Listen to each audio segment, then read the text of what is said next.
السلام علیکم ګران مینوالو، زه یم نادیه خیال، یو ځل بیا د نادیه خیال پروډکشن نه تاسو سره مخاطب شو. امید لرم چې ښه به یې، روغ جوړ به یې او د ژوند په مزو کې به یې. مینوالو، موږ سره یو داسې اکټر، یو داسې شخصیت ناست دی چې د هیڅ تعارف محتاج نه دی او هغې ته زموږ په مارکیټ کې چې کوم نوم اخلي نو نور خو پوهېږې که نه، چکلیټي هیرو نو ډېر ښه هیرو دی او موږ ورسره تاسو ملاو. السلام علیکم. شاهد عثمان صاحب نه دی، شاه عثمان صاحب. وعلیکم السلام جی. څنګه دی؟ شکر. تا څنګه یې؟ ښه. شکر دی چې ستاسو دعاګانې. ژوند هم څنګه تېرېږي؟ بس شکر دی د الله فضل دی. ها عثمان صاحب، ستاسو په مخکې دلجلې سی ډي هاوس هم و که نه؟ جی جی بالکل. او افتتاح د چا نه کړ د دلجلې سی ډي هاوس؟ دا خو چې ما یو تیار پروډکشن اخیستی و او افتتاح هم د ډرامې نه کړی و که نه. ډرامې نه خو دې کړی و، خو په هغه څه وایي ورته، هغه کوټه پیسه خو صحیح شوه، خو په دوکان چې د کوم تصویر لګولو نو هغه خو کتونکو ته ووایه. جی بالکل. او هغه ټایم سره د نادیه خیال ډېر ښه دور و، مونږ به خامخا هم ستاسو پکچر لګولو، ستاسو خپله پبلیسټي غواړئ نو مطلب دا یو ډېر سټار وه. مونږ د دې فین و چې مونږ به ده ووایو. نه زما فین نه یې، زما چې یې نو بس کشران یې، ولې چې زما هم ډېر عزت کړی دی. زه به دا جی جی بالکل. مونږ غواړو چې ستاسو ډرامې وګورو. بیا چې زه غټ شم بیا اوس چې دا غټ شوی نو زه اوس ډرامې نه کوم.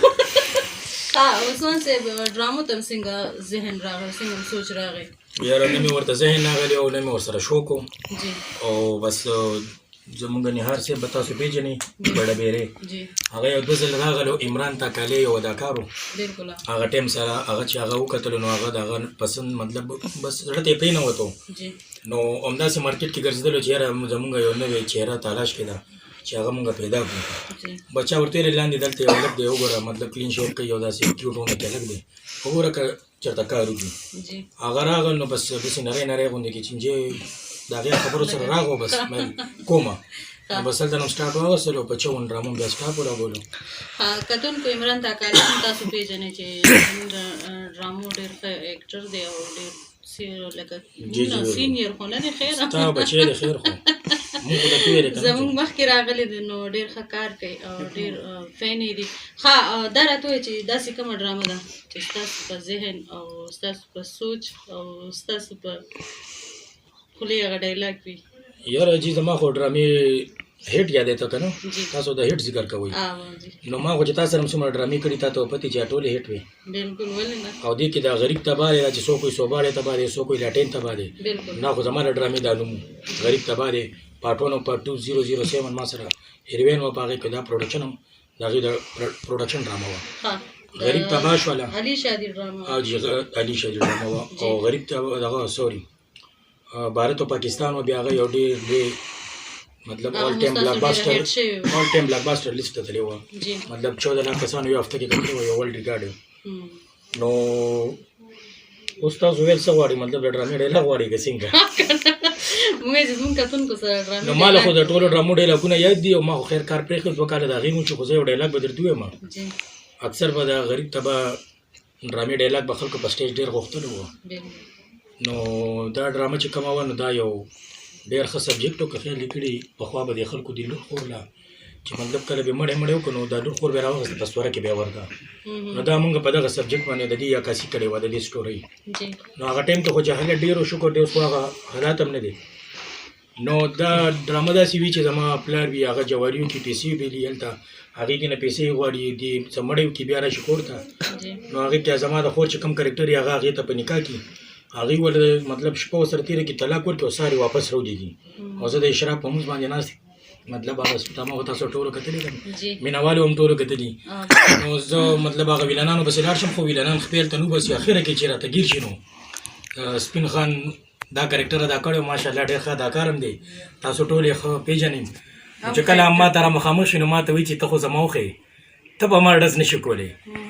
نو زه ورته بیا په جواب کې یم چې تون نالتې وي ستا په دې پښتو، تون نالتې وي ستا په دې غیرت، او تون نالتې وي ستا په دې مخ، ګناه زما پلار وکړه او ویې خو د هغې په بدل کې د جرګې مشرانو زما د ګل په شان د خور تاسو له په سوره کې درکا او تاسو هغې له طلاق ورکو او بیا په کم مذهب کې راغلي چې د یو پښتون خور له ته طلاق ورکې او په اخره کې ورته وایې چې ته زما وښې نه ته یو طلاقي ډېر ښه شکیب تاسو ورته تپوس نه کوئ جوړې داسې غلې ناست داسې ډایلاګ وویله چې موږ خو بالکل خاموش شو. زبردست. ډېر ښه زموږ شکیبر صاحب چې ده نو هغسې غلې ده وایي چې کیک به کله کټ کېږي او زه نه کیک ته خو زه نه یم وارخطا ولې چې زه په ډایټ باندې یم خو دوی دا چاړه راوچتوله ما بل یو دغه کې مې لاس نه اصل کې زه هغه ډرامې سټوري چې کله ما دغه کوله نو تاسو ټولو ته خو پته ده او چې کوم زما مینهوال دي نو زه کار سره ډېر سیریس یم نو ما په هغه سوچ کې ما له هغه ویلن غوسه راوستې وه زه به اوس کوم ډایلاګ کیک سره مې سیریس کېږي دا ویلن نه دی زمونږ ډېر زیات اداکاران ډایرکټران دا ټول راغلي دي او د دې چینل سالګرم ده بل چینل چې دی نو ډېر ښه ریسپونس میلو شوی دی زمونږ نادیا خیال ته دا چینل سبسکرایب کړئ لایک هم کړئ ټولو ملګرو سره شیر هم کړئ او د دې نه پس چې کوم پروګرامونه تاسو له راځي نو انشاءالله ستاسو به ډېر خوښېږي او تاسو که څه وایئ نو تاسو ناست یئ انټرویو تاسو کوئ تاسو موږ تاسو نه اجازت غواړو د لوی الله په امان اوسئ الله مو خوشحاله لره اباد اوسئ